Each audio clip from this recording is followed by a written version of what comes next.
അങ്ങനെ മോശ മരിച്ചു. ഇനി ഇസ്രായേൽ ജനത്തെ വഴി നടത്തേണ്ടത് നൂന്റെ മകനായ യോശുവയാണ്.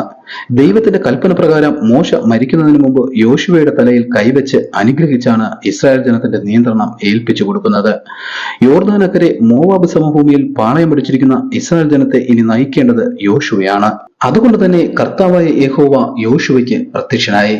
എന്റെ ദാസനായ മോശ മരിച്ചു, അതുകൊണ്ട് തന്നെ ഞാൻ നിന്നെ തിരഞ്ഞെടുത്തു. നീ ഭയപ്പെടേണ്ട കാര്യമില്ല. മോശയോടൊപ്പം ഇരുന്നതുപോലെ തന്നെ ഞാൻ നിന്നോടൊപ്പവും ഉണ്ടാകും. നീ ജീവനോടിരിക്കുന്ന കാലത്തൊക്കെയും ആരും നിന്റെ നേരെ നിൽക്കയില്ല. നിന്നെ ഞാൻ കൈവിടുകയോ ഉപേക്ഷിക്കുകയില്ല. അബ്രഹാമിനും ഇസഹാക്കിനും യാക്കോബിനും അവരുടെ സന്തതികൾക്ക് ഞാൻ കൊടുക്കുമെന്ന് പറഞ്ഞ ദേശത്തേക്ക് നീ അവരെ കൊണ്ടുപോകും. നിങ്ങളുടെ ഉള്ളങ്കാൽ ചവിട്ടുന്ന ദേശമെല്ലാം ഞാൻ നിങ്ങൾക്ക് തന്നിരിക്കുന്നു. അതുകൊണ്ട് തന്നെ എന്റെ ദാസനായ മോശ നിങ്ങൾക്ക് തന്നിട്ടുള്ള ന്യായപ്രമാണങ്ങളെല്ലാം അതേപടി അനുസരിക്കുകയും വേണം. അതിൽ നിന്നും മാറി നടക്കുകയും ചെയ്യരുത്. നിന്റെ ദൈവമായ യഹോവയായ ഞാൻ നിന്റെ കൂടെ ഉണ്ടാവും. ഭയപ്പെടുകയോ ഭ്രമിച്ചു പോകുകയോ ചെയ്യരുത്. എന്റെ ന്യായപ്രമാണങ്ങൾ ധ്യാനിച്ചുകൊണ്ട് ഉറപ്പുള്ളവനായിരിക്ക, ധൈര്യമുള്ളവനായിരിക്ക. ഇങ്ങനെ യോശുവയെ ദൈവം ധൈര്യപ്പെടുത്തുകയാണ്. മോശയുടെ മരണശേഷം യോശുവ ഏറ്റെടുത്തിരിക്കുന്ന ജനം ഒരു വലിയ കൂട്ടമാണ്. ഇസ്രായേൽ ജനത്തിന്റെ പുറപ്പാട് സമയങ്ങളിൽ യോശുവ ചെറുപ്പമായിരുന്നു. മോശ ജനത്തെ വഴി നടത്തിയതും ഇസ്രായേൽ ജനത്തിന്റെ ഭിന്നതയും മോശയോടും അഹരോനോടും ദൈവത്തോടും വിരോധമായി സംസാരിച്ച് ദൈവത്തിന്റെ കോപത്തിന് ഇരയാകുന്നതും എല്ലാം യോശുവ കണ്ടാണ് വളർന്നത്. ഇത്രയും വലിയ ജനത്തെ നയിച്ചു കൊണ്ടുവന്ന മോശ അനുഭവിച്ച പെടാപ്പാടുകൾ യോശുവയ്ക്ക് നന്നായി അറിയാം.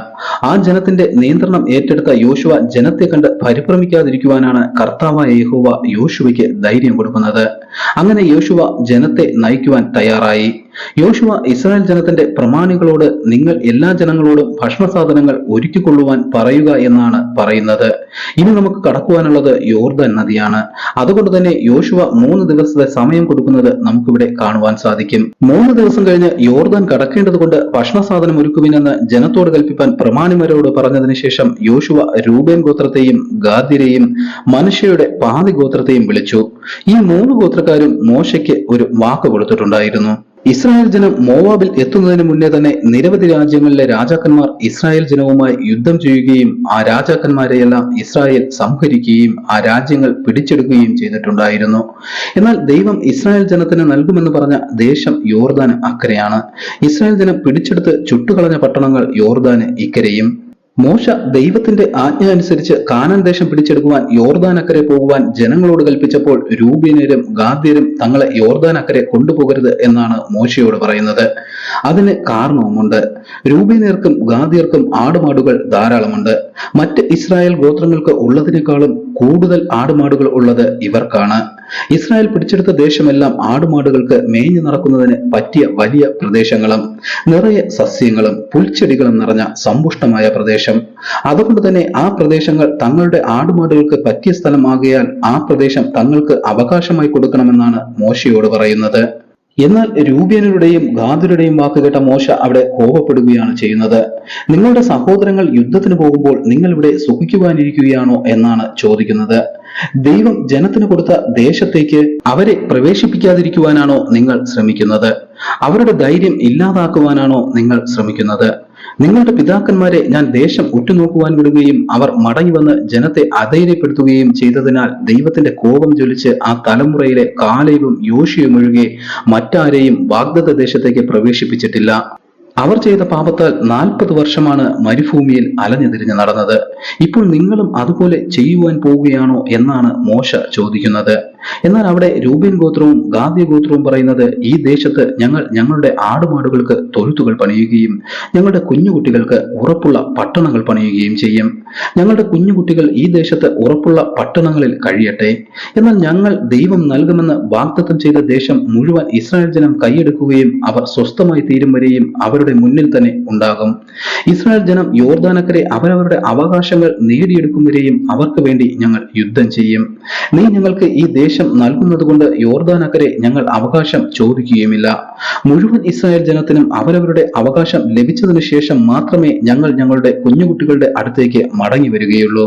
രൂബേന്യരും ഗാദ്യരും പറഞ്ഞ ഈ വാക്കുകൾ മോശയ്ക്ക് ബോധിച്ചു. നിങ്ങൾ ഈ പറഞ്ഞതെല്ലാം അതുപോലെ ചെയ്യുകയാണെങ്കിൽ ഈ ദേശം നിങ്ങൾ അവകാശമായി എടുത്തുകൊള്ളുവാൻ അന്ന് മോശ അവർക്ക് അനുവാദം നൽകിയിരുന്നു. ഇതേ കാര്യങ്ങൾ അന്ന് മോശ ഇസ്രായേൽ ജനത്തോടും മൂപ്പന്മാരോടും പറഞ്ഞിരുന്നു. ഗാദ്യരും രൂബേന്യരും നിങ്ങൾക്ക് വേണ്ടി യോർദാൻ കടന്ന് ദേശങ്ങൾ പിടിച്ചെടുക്കുവാൻ യുദ്ധം ചെയ്യുകയും നിങ്ങൾ നിങ്ങളുടെ അവകാശങ്ങൾ നേടിയെടുക്കും വരെയും നിങ്ങൾക്ക് മുമ്പിൽ നിൽക്കുകയും ചെയ്യുമെന്ന് പറഞ്ഞതിനാൽ ഗാദ്യർക്കും രൂബേന്യർക്കും യോസെഫിന്റെ മകനായ മനശ്ശെയുടെ പാതി ഗോത്രത്തിനും സീഹോന്റെ രാജ്യവും ഓഗിന്റെ രാജ്യവും ചുറ്റുമുള്ള ദേശത്തിലെ പട്ടണങ്ങളും ഞാൻ അവർക്ക് അവകാശമായി കൊടുത്തിരിക്കുന്നു. അതുകൊണ്ട് തന്നെ യോശുവ ഈ ഗോത്രക്കാരെ വിളിച്ച്, നിങ്ങൾ യഹോവയുടെ ദാസനായ മോശയോട് പറഞ്ഞതുപോലെ നിങ്ങളുടെ ഭാര്യമാരെയും മക്കളെയും നിങ്ങൾക്ക് അവകാശമായി തന്ന ദേശത്ത് നിർത്തിയിട്ട് നിങ്ങളിൽ യുദ്ധത്തിന് പ്രാപ്തനായ എല്ലാവരും നിങ്ങളുടെ സഹോദരന്മാർക്ക് വേണ്ടി യഹോവ നൽകുമെന്ന് പറഞ്ഞ യോർദാൻ അക്കരെയുള്ള ദേശത്തേക്ക് അവർക്ക് ധൈര്യമായി അവരുടെ മുന്നേ ചെല്ലുവാനാണ് പറയുന്നത്. ഇവിടെ രൂബേന്യരും ഗാദ്യരും തങ്ങൾ പറഞ്ഞ വാക്ക് അതുപോലെ പാലിക്കുമെന്ന് യോശുവയ്ക്ക് ധൈര്യം കൊടുക്കുന്നുമുണ്ട്.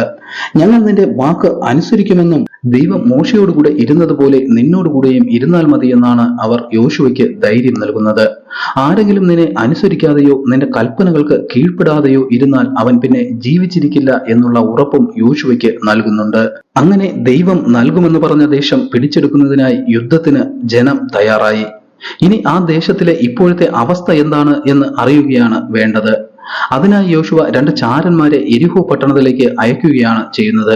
അങ്ങനെ ആ ദേശത്തെക്കുറിച്ച് മനസ്സിലാക്കുവാൻ വന്നവർ ആ ദേശം ചുറ്റി നടക്കുന്നതിനിടയിൽ യെരിഹോ രാജാവിന് അറിവ് കിട്ടി ഇസ്രായേലിൽ നിന്നും കുറച്ച് ആൾക്കാർ ദേശം മനസ്സിലാക്കുവാൻ വന്നിരിക്കുന്നു എന്ന്. ഒറ്റുകാരെ കണ്ടെത്തുവാൻ യെരിഹോ രാജാവിന്റെ പടയാളികൾ ദേശം മുഴുവൻ അരിച്ചു പറക്കുവാൻ തുടങ്ങി. എന്നാൽ ഈ സമയം യോശുവ അയച്ച 2 പേരും ചെന്നുവിട്ടത് കോട്ടമതിലിൽ താമസിക്കുന്ന രാഹാബ് എന്ന പേരുള്ള ഒരു വേശ്യയുടെ വീട്ടിലായിരുന്നു. അവൾ അവർക്ക് അവിടെ താമസിക്കുവാൻ സൗകര്യം കൊടുത്തു. രാഹാബിന്റെ വീട്ടിലാണ് അവർ താമസിക്കുന്നത് എന്നറിഞ്ഞ പടയാളികൾ അവിടെയും എത്തി. നിന്റെ വീട്ടിൽ താമസിക്കുന്നവരെ പുറത്തിറക്കുവാനും അവർ ദേശമൊക്കെയും ഒറ്റുനോക്കുവാൻ വന്ന ചാരന്മാരാണ് എന്നുമാണ് പറയുന്നത്. എന്നാൽ രാഹാബ് അവരെ 2 പേരെയും അവളുടെ വീടിന്റെ മുകളിൽ സൂക്ഷിച്ചിരുന്ന ചണത്തണ്ടുകൾക്കിടയിൽ ഒളിപ്പിച്ചു വയ്ക്കുകയാണ് ചെയ്തത്. അവൾ രാജഭടന്മാരോടായി പറഞ്ഞത് 2 പേർ ഇവിടെ വന്നിരുന്നു എന്നും എന്നാൽ അവർ ആരാണ് എന്ന് എനിക്കറിയില്ല എന്നുമാണ്. ഇരുട്ടായപ്പോൾ അവർ പോവുകയും ചെയ്തു. നിങ്ങൾ പെട്ടെന്ന് ചെന്നാൽ അവരെ പിടിക്കാം എന്ന് പറഞ്ഞ് അവരെ പറഞ്ഞയക്കുകയാണ് ചെയ്തത്. രാഹാബ് ആ 2 പേരെയും ഒളിപ്പിച്ചിരുന്നത് കൊണ്ട് തന്നെ അവരെ അന്വേഷിച്ചു വന്ന ഭടന്മാർ യോർദാൻ തീരം വരെ ചെന്ന് നോക്കിയിട്ടും അവരെ കാണുവാൻ സാധിച്ചില്ല. ഇവിടെ നാം മനസ്സിലാക്കേണ്ടത് രാഹാബ് എന്ന വേശ്യ സ്ത്രീ എന്തിനു വേണ്ടിയാണ് ആ 2 പേരെയും ഒളിപ്പിച്ചു വെച്ചത്. ആ സ്ത്രീക്ക് അറിയാമായിരുന്നു ഇസ്രായേൽ ജനത്തിന്റെ ബലവും യഹോവയ്ക്ക് ഇസ്രായേൽ ജനത്തോടുള്ള കരുതലും. മിസ്രൈമിൽ വെച്ചും മിസ്രൈമിൽ നിന്ന് പുറപ്പെട്ടതിനു ശേഷവും യഹോവ ജനങ്ങൾക്ക് വേണ്ടി ചെയ്ത അത്ഭുതങ്ങളും അടയാളങ്ങളും ഇതിനോടകം തന്നെ സകല ദേശത്തും പാട്ടായി കഴിഞ്ഞിരുന്നു. അതുമാത്രവുമല്ല, ഇസ്രായേൽ ജനത്തിന്റെ ഇതുവരെയുള്ള യാത്രയിൽ നിരവധി രാജ്യങ്ങളെ ആക്രമിച്ചും രാജാക്കന്മാരെ നിഗ്രഹിച്ചും അവരുടെ കോട്ടകളും പട്ടണങ്ങളും തകർത്തും അവരുടെ പാളയങ്ങൾ തീയിട്ട് ചാമ്പലാക്കിയുമാണ് വരവ്. അത് സർവ്വദേശവും അറിഞ്ഞതുപോലെ തന്നെ യെരിഹോ പട്ടണവും അറിഞ്ഞു. യോർദാൻ തീരത്താണ് യെരിഹോ പട്ടണം സ്ഥിതി ചെയ്യുന്നത്. ഇസ്രായേൽ ജനം യോർദാൻ കടന്നാൽ ആദ്യം ആക്രമിക്കുന്നതും യെരിഹോ പട്ടണമാണ്.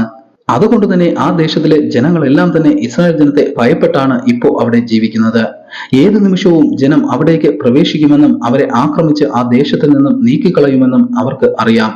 കാരണം ആ ദേശമെല്ലാം കർത്താവായ യഹോവ ഇസ്രായേൽ ജനത്തിന് നൽകിയിരിക്കുന്നു.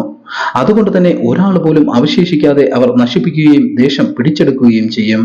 മീതെ സ്വർഗത്തിലെങ്കിലും താഴെ ഭൂമിയിലെങ്കിലും ഒരേ ഒരു ദൈവമേയുള്ളൂ, അത് ഇസ്രായേലിന്റെ യഹോവ തന്നെയെന്ന് മറ്റുള്ളവർ മനസ്സിലാക്കുകയും അവരുടെ ധൈര്യമെല്ലാം ക്ഷയിച്ചു പോയിരിക്കുകയും ചെയ്തിരിക്കുന്നു. അപ്പോൾ രാഹാബിന്റെ ചിന്ത എന്നത്, ഈ ദേശം ദൈവം ഇസ്രായേൽ ജനത്തിന്റെ കൈകളിൽ ഏൽപ്പിക്കുമ്പോൾ ദേശം ഉറ്റുനോക്കുവാൻ വന്ന ദൈവത്തിന്റെ ജനത്തെ കാണിച്ചു കൊടുക്കാതെ രക്ഷപ്പെടുത്തിയതിന് തന്നോടും തന്റെ കുടുംബത്തോടും ദൈവം കരുണ കാണിക്കുകയും ഇസ്രായേൽ ജനം അവരെ സംരക്ഷിക്കുകയും ചെയ്യുമെന്നതാണ്. അങ്ങനെ അവൾ കിടക്കുന്നതിന് മുന്നേ ആ പുരുഷന്മാരുടെ അടുത്ത് ചെന്ന്, നിങ്ങൾ മിസ്രൈമിൽ നിന്ന് പുറപ്പെട്ടു വരുമ്പോൾ യഹോവ നിങ്ങൾക്ക് വേണ്ടി ചെങ്കടൽ 2ആയി പിളർന്നതും അമോര്യ രാജാക്കന്മാരായ സീഹാനെയും ഓഗിനെയും യോർദാനാക്കരെ വെച്ച് നിങ്ങൾ നിർമൂല്യമാക്കിയതും ഞങ്ങൾ കേട്ടു. അതുകൊണ്ട് തന്നെ ഇവിടെ എല്ലാവരും നിങ്ങളെ ഭയപ്പെട്ട് ഉരുകിയാണ് ജീവിക്കുന്നത്. നിങ്ങളുടെ യഹോവയെ പോലെ ബലമുള്ള ദൈവം വേറെയില്ല. അതുകൊണ്ട് നിങ്ങൾ ഈ ദേശം പിടിച്ചെടുക്കുമ്പോൾ എന്നെയും എന്റെ മാതാപിതാക്കളെയും എന്റെ സഹോദരി സഹോദരന്മാരെയും കൊന്നുകളയാതെ രക്ഷിക്കണമെന്ന് അഭ്യർത്ഥിക്കുകയാണ്. ഞാൻ നിങ്ങളോട് ദയ കാണിച്ചതുപോലെ എന്നോടും എന്റെ പിതൃഭവനത്തോടും നിങ്ങൾ ദയ കാണിക്കണം. എന്നെയും എന്റെ പിതൃഭവനത്തിലെ എല്ലാവരെയും കൊന്നുകളയാതെ രക്ഷിക്കാമെന്ന് നിങ്ങളുടെ ദൈവത്തെ കൊണ്ട് സത്യം ചെയ്യുവാനാണ് രാഹാബ് അവരോട് ആവശ്യപ്പെടുന്നത്. അങ്ങനെ അവർ രാഹാബിന് ഉറപ്പ് കൊടുത്തു, യഹോവ ഈ ദേശം ഞങ്ങൾക്ക് തരുമ്പോൾ ഞങ്ങൾ നിന്നോട് ദയയും വിശ്വസ്തതയും കാണിക്കുമെന്ന്. എന്നാൽ അതിന് ചില നിബന്ധനകളുമുണ്ട്. അവളുടെ വീട് കോട്ടമതിലായിരുന്നത് കൊണ്ട് തന്നെ അവരെ കിളിവാതിലിൽ ഒരു ചുവന്ന കയർ കെട്ടി താഴേക്കിറക്കി. ആ രണ്ടുപേർ താഴേക്കിറങ്ങുന്നതിന് മുമ്പ് രാഹാബിനോട് പറഞ്ഞ നിബന്ധന, നീ ഈ ചുവന്ന ചരട് ഞങ്ങളെ ഇറക്കിവിട്ട കിളിവാതിലിൽ കെട്ടിയിരിക്കണം. അതുമാത്രമല്ല, നിന്റെ അപ്പനെയും അമ്മയെയും സഹോദരങ്ങളെയും നിന്റെ പിതൃഭവനത്തെ ഒക്കെയും നീ ഈ വീട്ടിൽ കൊണ്ടുവന്ന് താമസിപ്പിക്കണം. ആരും വീട്ടിന് പുറത്തിറങ്ങുവാനും പാടില്ല. ഞങ്ങൾ പറഞ്ഞ ഈ നിബന്ധനകൾ നീ അനുസരിക്കാതിരുന്നാൽ നിനക്കോ നിന്റെ വേണ്ടപ്പെട്ടവർ ആരെങ്കിലുമോ മരിച്ചുപോയാൽ അവരുടെ രക്തത്തിൽ ഞങ്ങൾക്ക് പങ്കില്ലാതാകും. അങ്ങനെ രാഹാബ് അവരെ കോട്ടമതിലിന് പുറത്ത് കടത്തി. നിങ്ങളെ തിരഞ്ഞുപോയ ഭടന്മാർ തിരിച്ചു പോകുന്നതുവരെ 3 ദിവസം അവിടെയുള്ള ഒരു പർവ്വതത്തിൽ ഒളിച്ചു കഴിയുവാനാണ് രാഹാബ് അവരോട് പറഞ്ഞത്. അങ്ങനെ അവർ രണ്ടുപേരും 3 ദിവസം പർവ്വതത്തിൽ ഒളിച്ചു താമസിക്കുകയും ആ 3 ദിവസം കഴിഞ്ഞ് അവർ യോർദാനക്കരെ യോശുവയുടെ അടുക്കൽ എത്തുകയും ചെയ്തു. അവിടെ നടന്ന കാര്യങ്ങളെല്ലാം അവർ യോശുവയെ അറിയിച്ചു. ഇവിടെ നമുക്ക് മനസ്സിലാക്കുവാൻ കഴിയുന്നത്, ഇവരുടെ പിതാക്കന്മാർ ദേശം ഉറ്റുനോക്കുവാൻ പോയിട്ട് വന്നതുപോലെ ആയിരുന്നില്ല ഇവർ പോയിട്ട് വന്നത്. ദേശത്തിലെ നിവാസികളെല്ലാം നമ്മെ കണ്ട് ഭയന്ന് വിറച്ചിരിക്കുന്നു എന്നും യഹോവ ദേശമെല്ലാം നമ്മുടെ കൈകളിൽ ഏൽപ്പിച്ചിരിക്കുന്നു എന്നുമാണ് യോശുവയോട് പറയുന്നത്. ഇവിടെ ദൈവത്തിന്റെ ജനത്തിലെ 2 പേരെ സംരക്ഷിക്കുന്നതിലൂടെ യഹോവ തന്റെ കുടുംബത്തെ മൊത്തമായി സംരക്ഷിക്കുമെന്ന് രാഹാബ് വിശ്വസിച്ചു എന്ന് നമുക്ക് മനസ്സിലാക്കാം. ദൈവത്തിന്റെ അത്ഭുതങ്ങളും അടയാളങ്ങളും കേട്ടറിഞ്ഞ രാഹാബിന് അറിയാമായിരുന്നു ഈ ദേശം ഇസ്രായേൽ ജനം പിടിച്ചെടുക്കുമെന്ന്. അന്ന് അവൾക്കും കുടുംബത്തിനും മരണഭയമില്ലാതെ ജീവിക്കണമെങ്കിൽ ദൈവത്തിന്റെ കരുതൽ ആവശ്യമാണ്. അതുകൊണ്ട് തന്നെ അവൾ ധൈര്യമായി ആ 2 പേരെയും തന്റെ വീട്ടിൽ പാർപ്പിച്ചു എന്നതാണ് വാസ്തവം. എല്ലാവരെയും ദൈവം സമൃദ്ധിയായി അനുഗ്രഹിക്കട്ടെ എന്ന് ഞാൻ പ്രാർത്ഥിക്കുന്നു. ആമേൻ.